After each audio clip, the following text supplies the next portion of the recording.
Elle avait 77 ans, encore un grand bout de vie devant elle et des idées plein la tête sur lesquelles elle était en train de travailler. Ce lundi 18 juillet, Dani est morte. La chanteuse, comédienne, meneuse de revue a tiré sa révérence dans la plus grande des discrétions, elle qui pensait pourtant pouvoir remonter sur scène prochainement pour la sortie de son nouvel opus. Elle n'aura jamais l'occasion. Si est son manager Lambert Boudier qui s'est chargé d'annoncer la triste nouvelle, elle achevait déjà les mix d'un nouvel album, qu'elle avait malicieusement choisi d'appeler Attention Départ. Nous étions prévenus, elle avait juste oublié de nous dire qu'il serait imminent. Des booms et des bangs, Dani en a vécu et nous en a fait vivre. La rencontrer, c'était s'embarquer dans une course folle où l'amour était le maître mot, a-t-il écrit. Les hommages ont été nombreux sur la toile, à la hauteur du talent qu'elle montrait à chaque fois.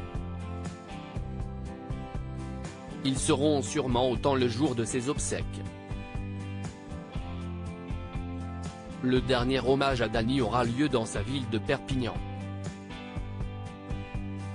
Les obsèques se dérouleront le mardi 26 juillet en la cathédrale Saint-Jean-Baptiste où la cérémonie religieuse devrait être confiée au père Joseph Marty, un homme de culture qui connaissait bien la défunte comme l'annonce le site L'Indépendant.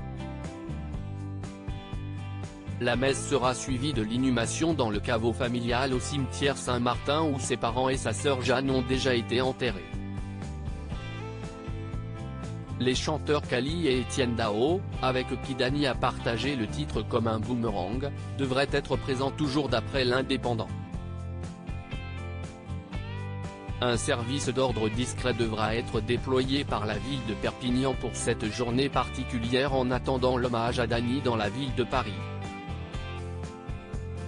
Ce dernier devrait avoir lieu le 1er octobre, date de son anniversaire. Une messe sera a priori célébrée à l'église Saint-Roch, non loin de la rue de Rivoli où Dani a longtemps vécu, conclut le site.